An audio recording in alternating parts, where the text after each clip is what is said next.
Böyüdük biz daha uşaq deyilik. Ağlımız o vaxtlar belə demidi. İkimiz de sevgiden yaralanda, qəlbimiz sevmeyi çare bilirdi.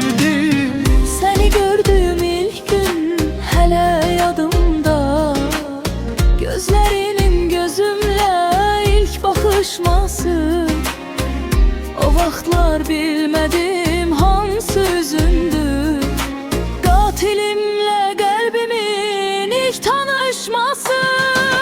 Geceler düşünüp senin üzünü, bu dünyada cenneti sende görürdüm. Seherler hevesle seni görmeyi dua edip Allah'a bölürdüm. Sonralar anladım yalanmış her şey, o mənə sadece zat verirmiş. Hevesle yazdığım bütün sözlere danışmak yerine cevap verirmiş.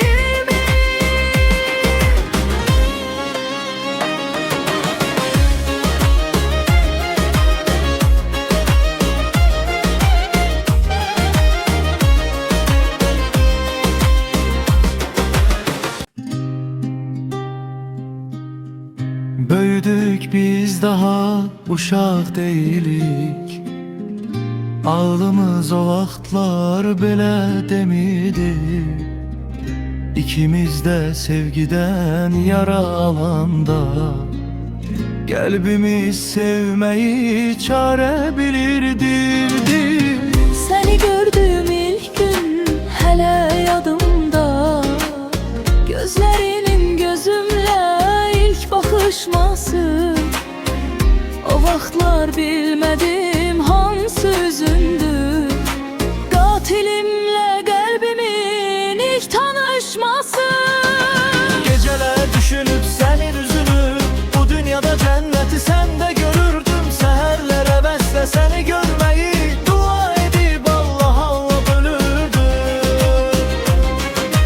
Sonralar anladım yalanmış her şey, o mənə sadece zat verirmiş. Hevesle yazdığım bütün sözlere danışmak yerine cevap verirmiş.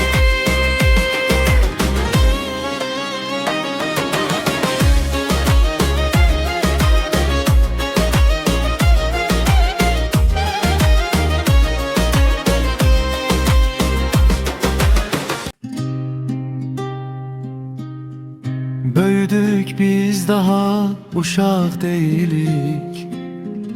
Ağlımız o vaxtlar belə demidi. İkimiz de sevgiden yaralanda, qəlbimiz sevmeyi çare bilirdi.